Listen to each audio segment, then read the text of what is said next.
Así que bueno, y contento de poder compartir con ustedes en esta 33ª conferencia misionera. Qué hermoso es que cada año podamos tomar un tiempo para mirar lo que es el corazón de Dios.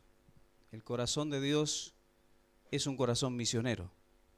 Él envió a su propio Hijo para cumplir la misión. ¿Y cuál es la misión? La misión es alcanzar al mundo. La misión es alcanzar a los perdidos. Y hoy es un día especial porque también el mundo, de una u otra manera, recuerda la Pascua.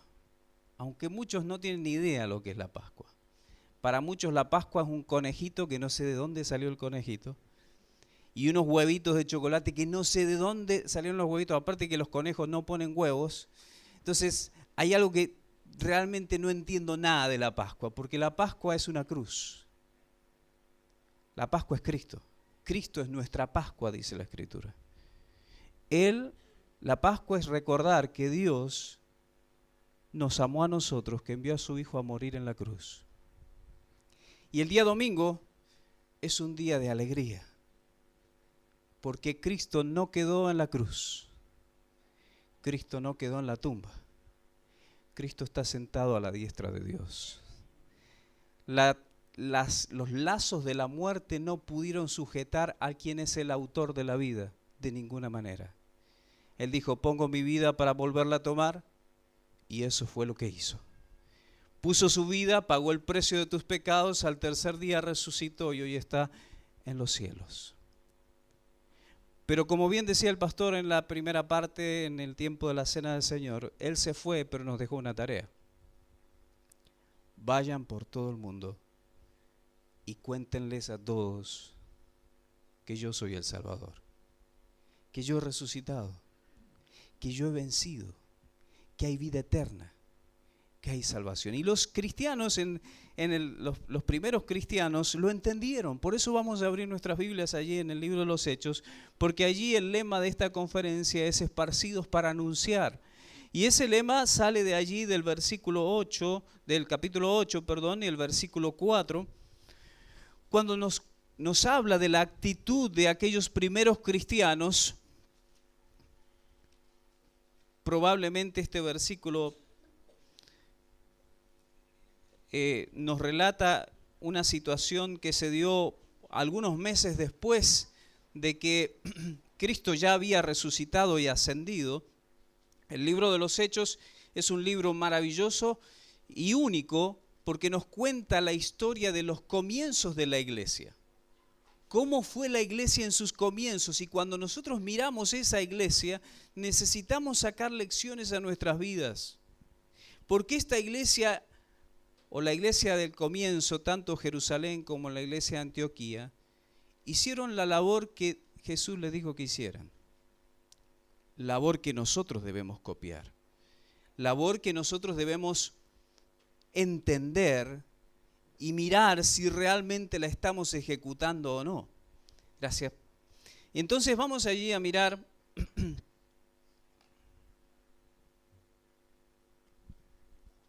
en Hechos capítulo 8, y vamos a leer el versículo 1 al 4. Dice, y Saulo antes de convertirse, obviamente, antes de convertirse y que su nombre fuera Pablo, Saulo consentía en su muerte, y está hablando de la muerte de Esteban, que es relatada en el capítulo 7.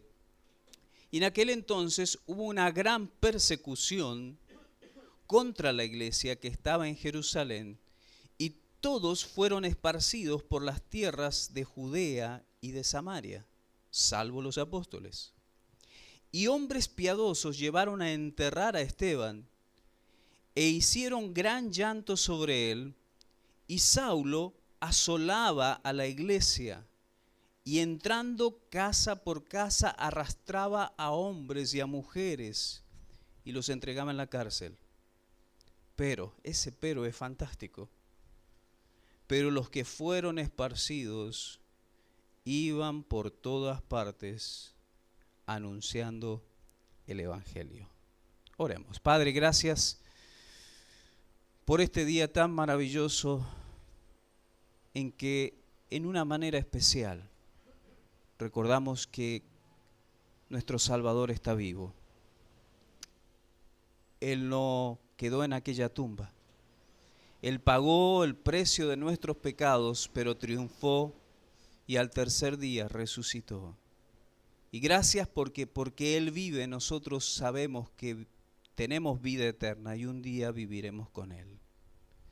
Pero Padre, al pensar en esta conferencia misionera y al leer tu palabra, queremos pedirte que tú guíes nuestros pensamientos, para que por medio de tu Espíritu podamos comprender y evaluar lo que necesitamos hacer como hijos tuyos en este mundo. Te pedimos tu bendición en Cristo Jesús. Amén. Amén. Como vemos en la palabra de Dios, a lo largo de la historia, la obra de Dios siempre fue contrarrestada y contraatacada con las fuerzas del diablo. Fíjense Génesis capítulo 3. Porque eso sucede desde Génesis. Allí en Génesis 3, en el que es conocido el versículo 3:15, conocido como el protoevangelio o el evangelio en embrión, dice claramente que pondré enemistad. ¿Qué es eso? Hostilidad. Pondré enemistad entre ti, hablando a la serpiente, y la mujer, entre tu simiente, la simiente del diablo, o la descendencia y los seguidores del diablo, y la simiente tuya, refiriéndose obviamente a quien vendría a través de la mujer, que es al Mesías, a Cristo Jesús y a todos sus seguidores. Y desde Génesis vemos que allí nos dice que iba a haber enemistad, iba a haber antagonismo, que la obra de Dios no iba a ser sencilla, que iba a ser atacada, iba a tratar de ser destruida. Y cuando miramos la Escritura, tú puedes ir caminando desde Génesis a Apocalipsis y ver al diablo intentando frenar la obra misionera. Siempre. Ahí vemos a Enoc predicando, que caminó con Dios. Y a pesar de su predicación, la maldad en la sociedad crecía a tal punto que Dios llama a Noé y le dice: construye un arca. Destruye la maldad, destruye a las personas a causa de su maldad. Después Dios escoge a Abraham, después vemos a los profetas, después vemos que Dios llega al punto en el libro o en el comienzo de lo que vemos en el Nuevo Testamento. Dios envía a su propio Hijo Jesucristo y envió al Hijo, y al Hijo también lo rechazaron. Y después que Cristo resucita, da la misión a la iglesia: vayan por todo el mundo y prediquen el Evangelio.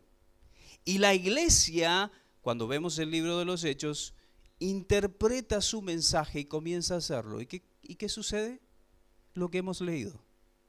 Comienza una gran persecución. Yo quiero mirar con ustedes en este día 3 aspectos impactantes de la obra misionera. Y si tenemos allí, ahí lo tenemos, gracias. 3 aspectos impactantes de la obra misionera. 3 cosas grandes que sucedieron con esta iglesia.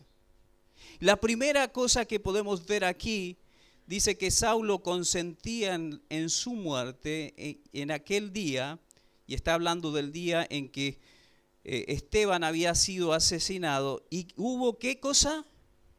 Una gran persecución. Eso es lo primero que podemos ver allí. Una de las cosas, de los aspectos impactantes de la obra misionera, es que no es fácil. Aquí ya hubo una gran persecución. ¿Saben la palabra que usa allí el original para decir gran persecución? Es mega. ¿No es cierto? Cuando nosotros hablamos de mega, una mega iglesia, estamos hablando de que fue algo muy grande, que comenzó algo cuando comenzaron los creyentes a predicar el Evangelio y comenzó la obra de Dios, y Pedro empezó a predicar y se convirtieron 5,000 personas y la iglesia empezaba a crecer. El diablo dijo: esto hay que destruirlo. Siempre intentó destruir la obra de Dios. Por eso, aún en el día de hoy, vamos a ver un poco de eso, vemos el ataque del diablo. Gracias a Dios nosotros estamos en un país tranquilo. Pero no sé si gracias a Dios, porque a veces por ser tan tranquilos no hacemos lo que tenemos que hacer. Pero una de las cosas impactantes de la obra misionera es que hubo una gran persecución. La obra misionera ha sido, o la historia de la obra misionera ha sido escrita con la sangre de muchos creyentes fieles a lo largo de la historia. No ha sido fácil. Que tú estés sentado aquí escuchando la palabra de Dios le costó la vida a cientos y miles de cristianos, comenzando por nuestro Salvador. Para que tú y yo hoy disfrutemos de la salvación. Gran persecución. Las páginas del libro, de este libro, del libro de los Hechos, nos hablan de esta realidad. Miremos por un momento, y quiero decirles que hay como 20 citas en cuanto a la persecución que podemos ver en el libro de los Hechos. Hechos, capítulo 4. Alisten sus Biblias, ahí vamos a hacer una pequeña maratón por el libro de los Hechos.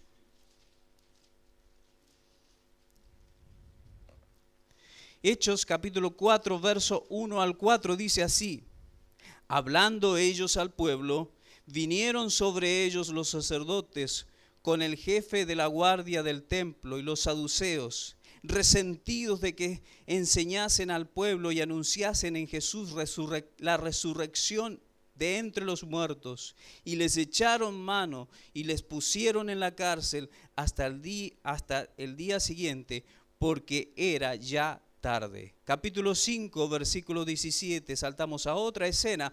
Entonces, levantándose el sumo sacerdote y todos los que estaban con él, esto es, la secta de los saduceos, se llenaron de celos y echaron mano a los apóstoles y los pusieron en la cárcel pública. Una vez más, Pedro y Juan encarcelados. Capítulo 7, versículo 57, dice así la palabra de Dios. Entonces ellos, este es el epílogo de aquella situación de Esteban cuando él predicó el evangelio. Dice, mientras él predicaba, ellos se enojaron tanto que dice el versículo 57, entonces ellos, dando grandes voces, se taparon los oídos y arremetieron a una contra él, y echándole fuera de la ciudad le apedrearon, y los testigos pusieron sus ropas a los pies ¿de quién? De un joven que se llamaba Saulo, y apedreaban a Esteban mientras él invocaba y decía, Señor Jesús, recibe mi espíritu. Y puesto de rodillas clamó a gran voz, no les tomes en cuenta este pecado. Y habiendo dicho esto, durmió. Capítulo 8, versículos 1 al 3 son los que leíamos, que Saulo consentía en la muerte. Saulo, que después se llamó Pablo, él estaba de acuerdo, él consentía y él se convirtió en uno de los más grandes perseguidores de la iglesia, a tal punto que dice allí el versículo 3 que Saulo asolaba la iglesia y entraba por las casas y arrastraba a los hombres y a las mujeres y los entregaba a la cárcel. Por eso después Pablo dice, ay de mí si no predicar el evangelio. Después de ser un gran perseguidor, fue un gran misionero. Qué tremendo. Miremos un poquito más. Capítulo 9, versículo 1 dice, Saulo, respirando aún amenazas y muerte contra los discípulos, vino al sumo sacerdote y le pidió cartas para las sinagogas de Damasco, 300 kilómetros al norte de Jerusalén, a fin de que si hallase algunos hombres o mujeres de este camino, los trajese presos a Jerusalén. Capítulo 9, verso 23 dice, que pasados muchos días los judíos resolvieron en consejo matarle, pero sus amenazas llegaron a conocimiento de Saulo y ellos guardaban las puertas de día y de noche para matarle. Entonces los discípulos, tomándole de noche, le bajaron por el muro, descolgándole en una canasta. Ya convertido Pablo, los judíos intentan matar al apóstol Pablo. Fíjense, capítulo 12, versículo 1 y 2 dice, en aquel mismo tiempo el rey Herodes echó mano a algunos de la iglesia para maltratarles y mató a espada a Jacobo, hermano de Juan. Fíjense capítulo 13, versículo 50, que dice lo siguiente: pero los judíos instaban a mujeres piadosas y distinguidas y a los principales de la ciudad y levantaron persecución contra Pablo y Bernabé y los expulsaron de sus límites. Allí Pablo estaba predicando en Antioquía. Capítulo 14, versículo 4, dice lo siguiente: y la gente, versículo 4 al 6, y la gente de la ciudad estaba dividida. Unos estaban con los judíos y otros con los apóstoles. Pero cuando los judíos y los gentiles juntamente con sus gobernantes se lanzaron a afrentarlos y apedrearlos, habiendo sabido, huyeron a Listra y Derbe y ciudades de Licanoia y a toda la región circunvecina, y allí predicaban el evangelio. Capítulo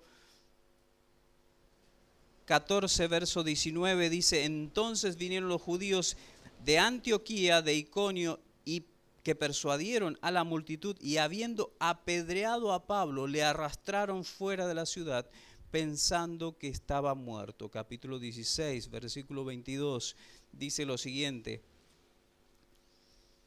y se agolpó el pueblo contra ellos, y los magistrados, rasgándole las ropas, ordenaron azotarles con varas.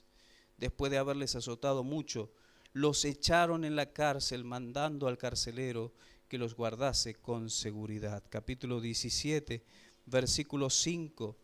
Entonces los judíos que no creían, teniendo celos, tomaron consigo a algunos ociosos hombres malos, y juntando una turba, alborotaron la ciudad y asaltaron la casa de Jasón. Procuraban sacarlos al pueblo. Allí tenemos la persecución allí en la casa de Jasón, capítulo 19, versículo 23. Hubo por aquel tiempo un disturbio no pequeño acerca del camino.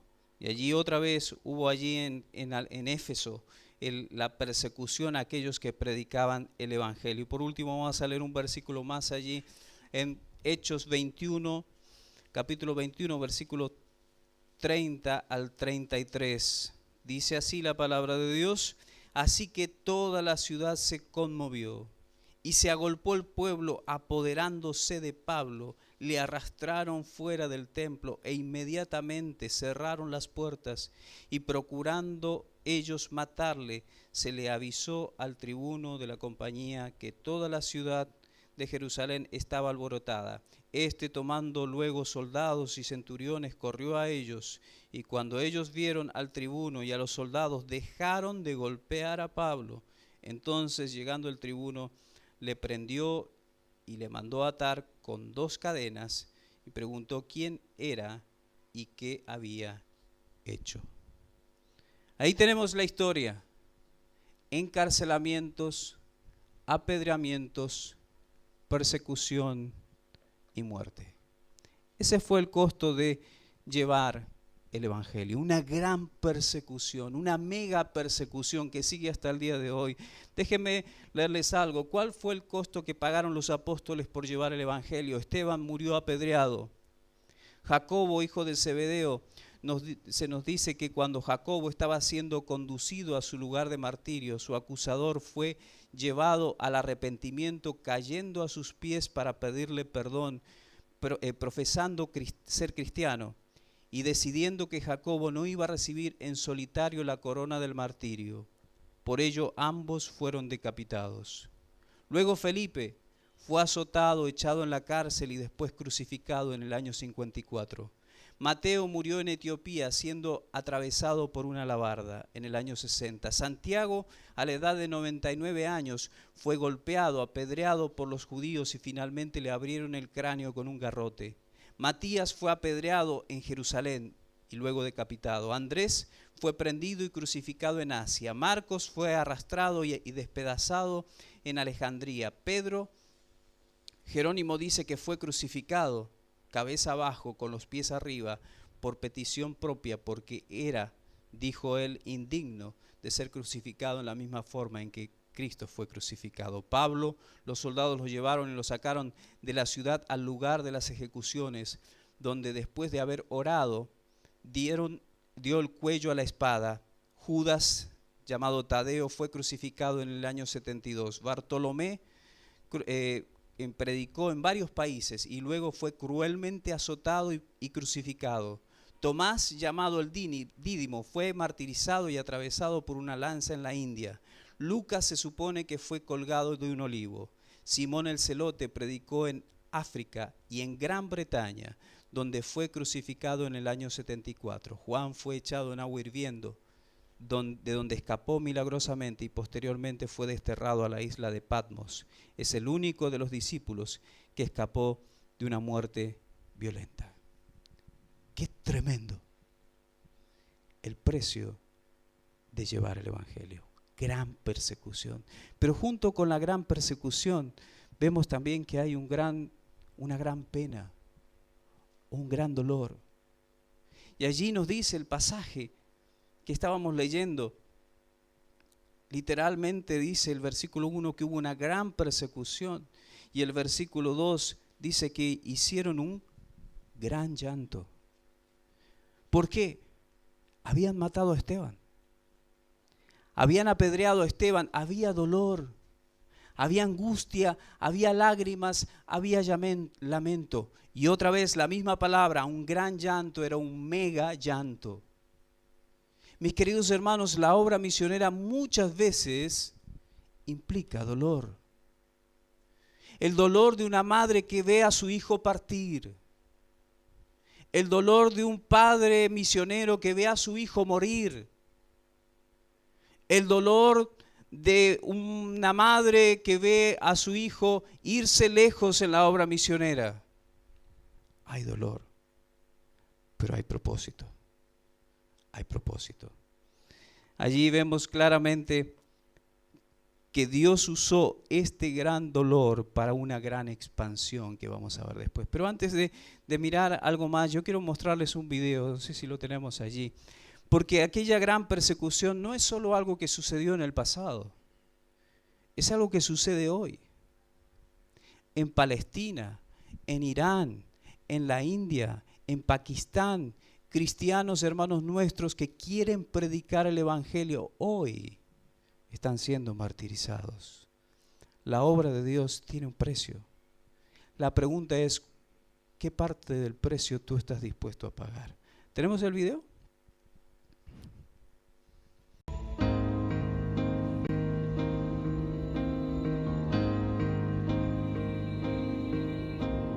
Cada vez más violencia,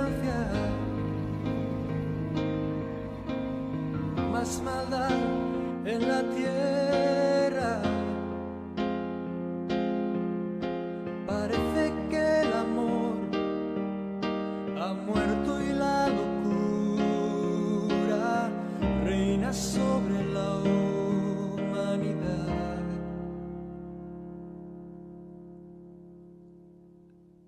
Jóvenes acabados,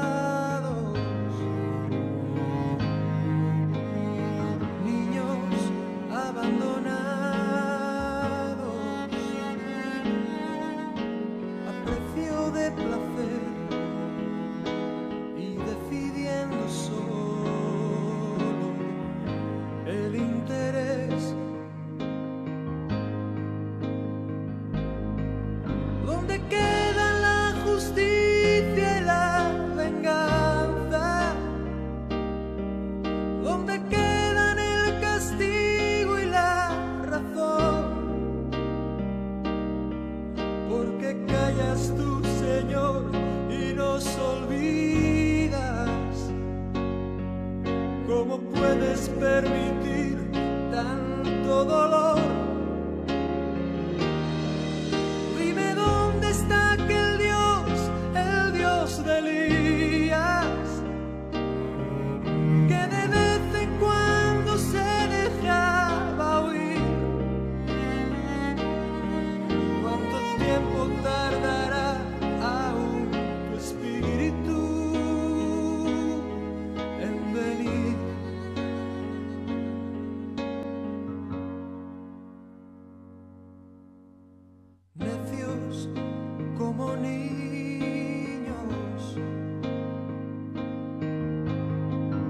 golpes, cachorrillos, como nos gusta jugar y nos gusta preguntar aquello que hace tiempo sabemos ya.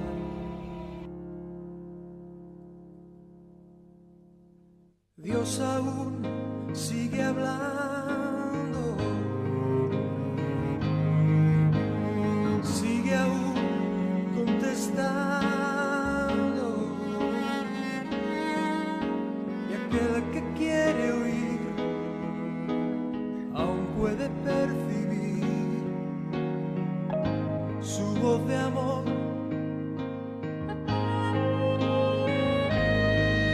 ¿Cómo puedo derramar yo de mi espíritu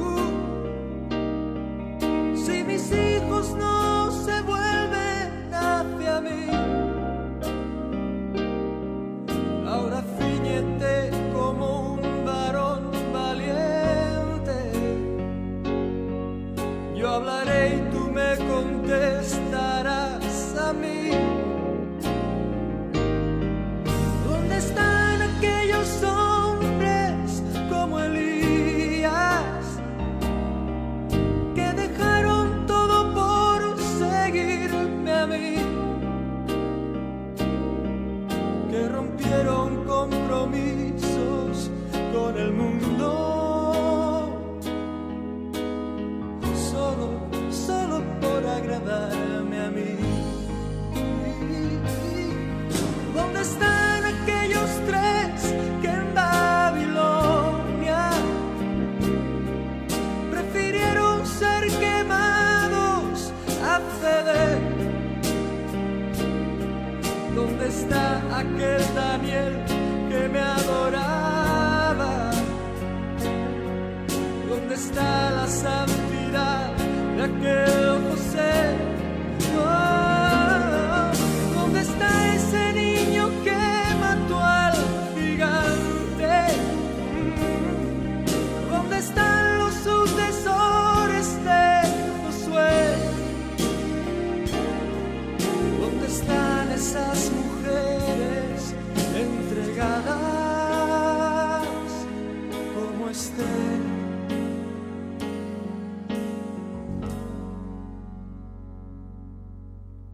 Jóvenes acabados,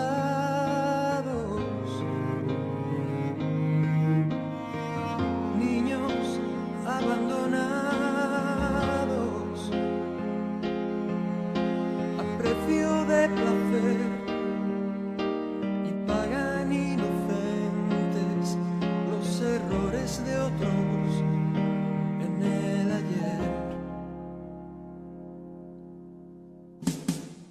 Si mi pueblo se volviese y me buscase, renovando así su entrega y su fe, si me amase como aman sus caminos,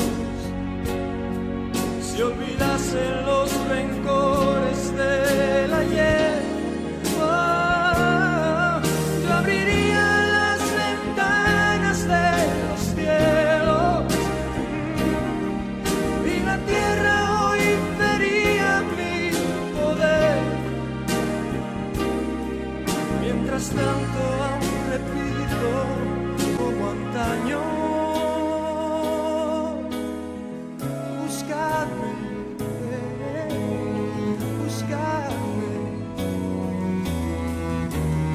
buscadme y viviréis.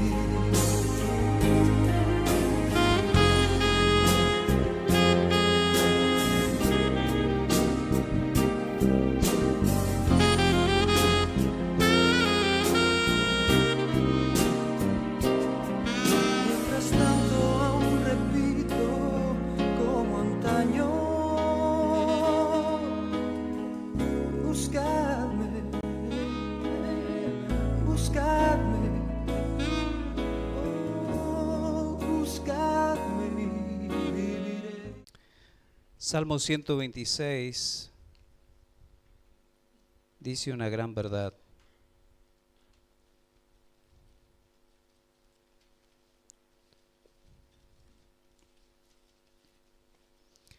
El verso 5 y verso 6.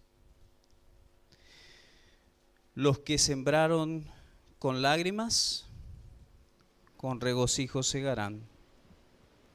Irá andando y llorando el que lleva la preciosa semilla, mas volverán a venir con regocijo, trayendo sus gavillas.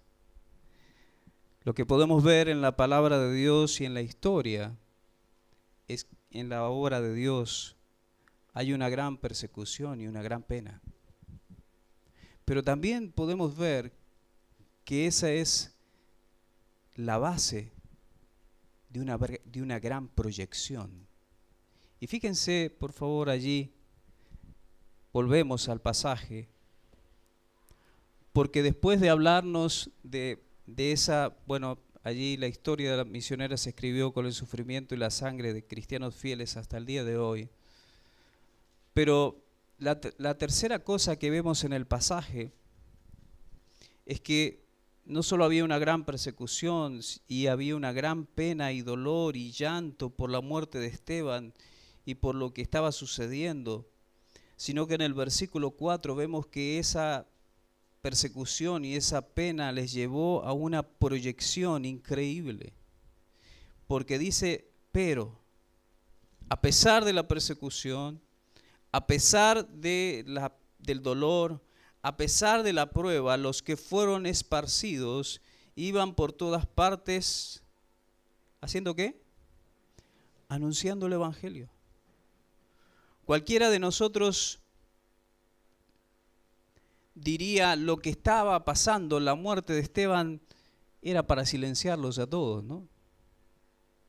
¿Qué pasaría si hoy viniera carabineros acá y se llevara al pastor y, bueno, lo pusiera preso ahí? ¿Quién tomaría su lugar? O si venir a la iglesia significara que te van a llevar preso, que te van a quitar las cosas, que te van a martirizar. Yo creo que los cristianos del primer siglo eran cristianos de tomo y lomo, ¿no? Porque a pesar de las circunstancias, dice que salieron por todas partes, no a esconderse, sino a anunciar el Evangelio. Y eso lo vemos, así como vemos la persecución en todo el libro de los Hechos, vemos esa palabra anunciar el Evangelio repetida en todo el libro de los Hechos. Capítulo 5, verso 42 dice que Pedro y los apóstoles predicaban a Cristo. Capítulo 8, versículo 4 dice que los que fueron esparcidos iban por todas partes anunciando el Evangelio. Versículo 5 y versículo 12 dice que Felipe anunciaba el Evangelio en Samaria. El versículo 35 del capítulo 8, Felipe anuncia el Evangelio a un etíope. El capítulo 8, verso 40 dice que Felipe anuncia el Evangelio en Azoto, otra ciudad cerca de la costa, y dice que todas y por todas las ciudades hasta llegar a Cesarea. Capítulo 10, verso 36 dice que Pedro anuncia el Evangelio a Cornelio, el primer gentil que se convierte. El capítulo 11, verso 20 dice que unos de los esparcidos los esparcidos anunciaban el Evangelio a los griegos. Capítulo 13, verso 32 dice que Pedro y Bernabé anunciaban el Evangelio en Antioquía de Pisidia en su primer viaje misionero. Capítulo 14, verso 7 y verso 21, Pablo y Bernabé anuncian el Evangelio en Listra y en Derbe, dos ciudades de Asia Menor, en su primer viaje misionero. Capítulo 15, verso 35, Pablo y Bernabé anuncian el Evangelio en Antioquía. Capítulo 16, versículo 10, Pablo y Silas parten de Macedonia para anunciar el Evangelio. Capítulo 17, versículo 18 dice, Pablo predica el Evangelio en Atenas. Había una gran persecución, pero esa gran persecución los llevó a un gran progreso. Y déjeme mostrarle un par de cosas. Ese gran progreso tenía que ver con personas. Y fíjense, porque ahí dice que los que fueron esparcidos. ¿Quiénes fueron esparcidos? La respuesta está en el versículo 1. ¿Qué dice el versículo 1? Todos los que fueron esparcidos por las tierras de Judea y de Samaria, salvo los apóstoles. ¿Quiénes estaban predicando el evangelio? ¿Quiénes? ¿Quiénes? La iglesia. ¿Cuánto tiempo estuvieron en el instituto bíblico preparándose para ir y predicar el evangelio? ¿Ah? No había instituto bíblico. No estaba palabra de vida. 3 meses de creyentes, sí, algunos meses. No estaba el instituto bíblico de BBN, no pudieron entrar porque tampoco había internet, entonces no podían entrar. Estaban corriendo por sus vidas, habían perdido algunos sus enseres, sus familias, y salieron a anunciar. ¿Sabes? Yo creo que la iglesia ha perdido eso hoy en día. Hemos perdido el propósito. Que nuestro propósito es anunciar. Y venimos y nos congregamos y alabamos. ¿Y cuándo fue la última vez que anunciaste a alguien el evangelio? Por eso pasó lo que pasó. Porque todos, dice ahí, todos fueron esparcidos, versículo 1, y versículo 3 dice que los que fueron esparcidos iban por todas partes anunciando. Anunciando.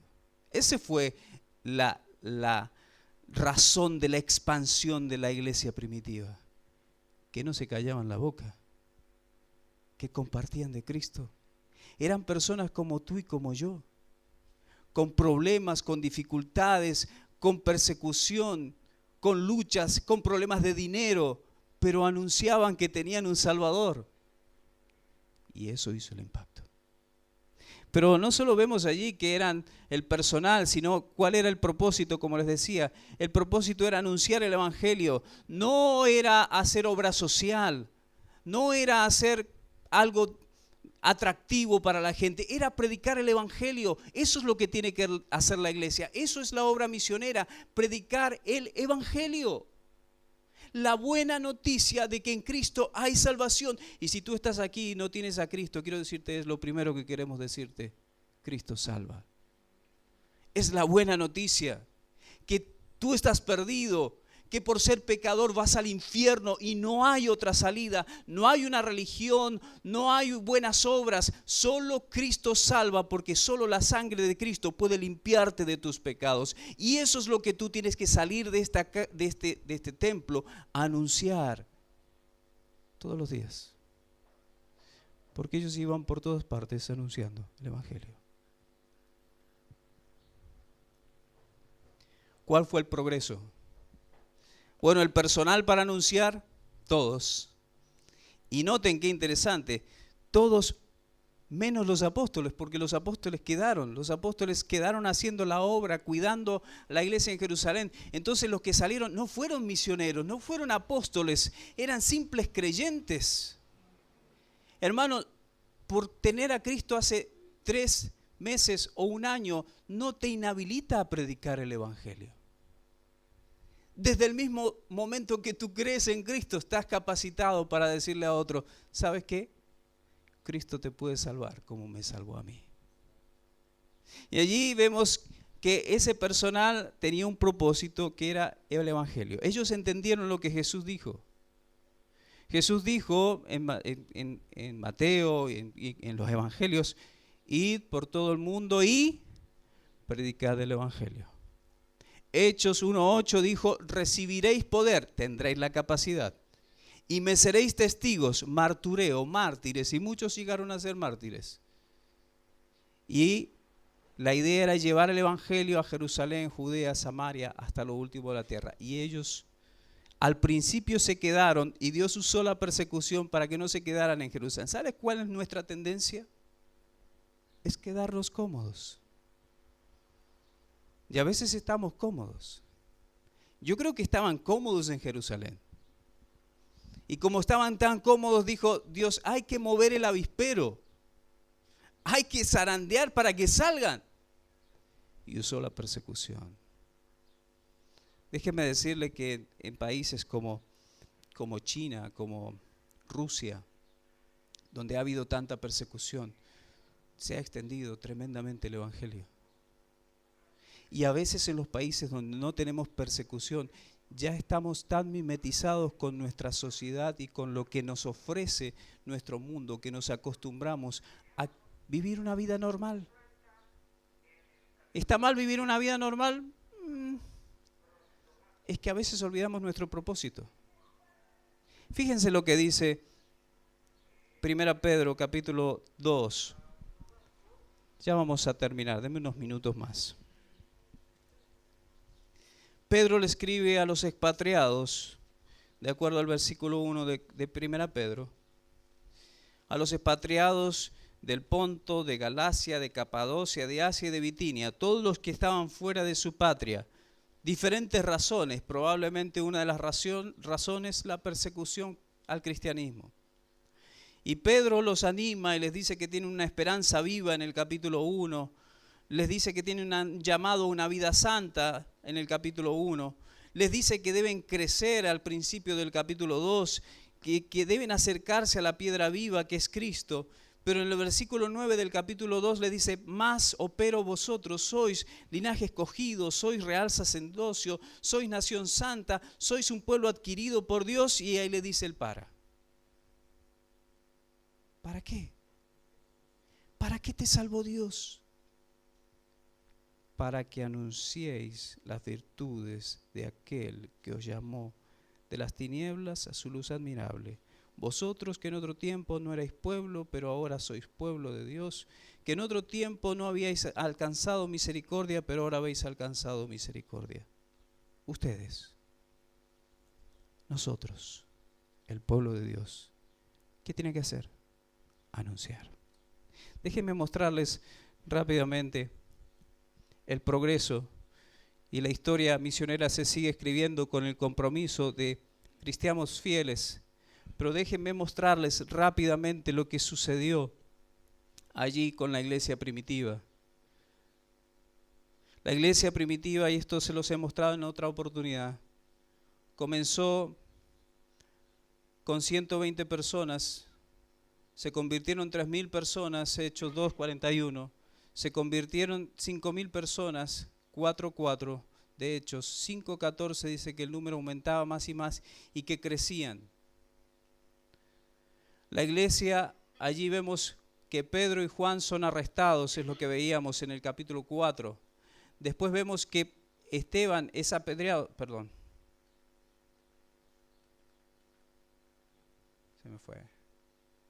Esteban es apedreado allí en el capítulo 7. Vemos que Felipe sale de Jerusalén, de la comodidad, y se va a predicar en Samaria. Después vemos que Pedro y Juan se van de Jerusalén a ver lo que estaba sucediendo en Samaria y confirman las personas que habían creído allí en Samaria. Todo esto estamos hablando en los primeros años de la iglesia. Vemos a Felipe que Dios lo lleva para predicarle el evangelio a un etíope. Estamos hablando, esto es la tierra de Jerusalén, ¿no es cierto? Y aquí es Judea. Y esa ciudad, ahí dice Jerusalén. Después vemos allí en el capítulo 8 también que Felipe, después de bautizar allí al etíope, Dios lo lleva a la ciudad de Azoto a predicar el evangelio. Y después dice que predicaba el evangelio en todas las ciudades hasta que llegó a Cesarea. Después vemos allí que Pedro, junto con Juan, va y sana a un paralítico en Eneas y muchas personas se convierten allí en esa ciudad. Después Pedro llega hasta la ciudad de Jope y allí donde resucita Dorcas. ¿Se acuerdan la historia? Tabita. Y allí predica el evangelio y muchos se convierten. Después Pedro mismo va allá, esa entrevista que tiene con Cornelio en Cesarea donde él se convierte. Después, eso sucedió en el año 30. En el año 44, la iglesia de Antioquía, los cristianos que habían sido esparcidos, comienzan una obra por allá y ahí comienza el primer viaje misionero del apóstol Pablo. Después comienza el segundo viaje misionero, y todo estamos hablando aquí en el año del año 49 al año 51. Una gran expansión, un gran trabajo, una gran proyección. Les muestro esto como un pantallazo, como un bombardeo de ideas, simplemente para decirles que si nosotros estamos esparcidos por el mundo y por la gracia de Dios, no por persecución muchos de nosotros, el propósito es anunciar. Tú estás en la universidad, tienes que anunciar. Tú estás en tu trabajo, tienes que anunciar. ¿Tienes familia que no conoce a Cristo? Tienes que anunciar. ¿Vas a visitar a tus amigos para un tiempo de vacaciones? Es para anunciar. Porque el propósito por el cual estamos en este mundo es, primero, para glorificar a Dios con nuestras vidas. Segundo, para anunciar el mensaje que Él nos dejó. Amén. Ojalá en este tiempo de conferencia misionera podamos nosotros pensar, ¿qué estamos haciendo? ¿Cómo creerán? Decía Pablo cuando le escribe a los romanos, ¿cómo creerán sin haber quien les predique? Predicar, anunciar, tiene un costo. Algunos pagaron con su vida. ¿Sabe que nosotros estamos pagando poco? ¿Sabe que nosotros es muy fácil? Y aún lo que podemos hacer, aunque es fácil, muchas veces lo descuidamos y no lo hacemos. Que el Señor te ayude a ti a preguntarte, ¿qué precio estoy pagando por la obra misionera? Porque un día vamos a estar en la presencia del Señor. Y ahí va a aparecer Pablo y va a decir lo que hizo. Y Dios va a premiarlo. Y Pedro y Esteban y ese niñito de 7 años que fue muerto allí en la India y aquella niña que fue violada en la otra, no me acuerdo si era Pakistán, y por declarar su fe en Cristo. Y ellos van a mostrar las marcas y el precio que estuvieron dispuestos a pagar por llevar el Evangelio. La pregunta es, ¿qué mostrarás tú? ¿Qué mostraré yo? Que ojalá nosotros entendamos y apoyemos a aquellos que están haciendo la labor. A veces nuestra labor es donde estoy. A veces el Señor te va a llamar a ir a otro lado. Y todo tiene un costo. Costo de emociones, de familia, de dinero. Pero déjame decirte, vale la pena pagar el costo. Porque si Cristo pagó el costo para salvarte, vale la pena que tú y yo paguemos el costo para llevar la salvación a aquellos que aún no conocen. Amén. Vamos a cerrar nuestros ojos y orar.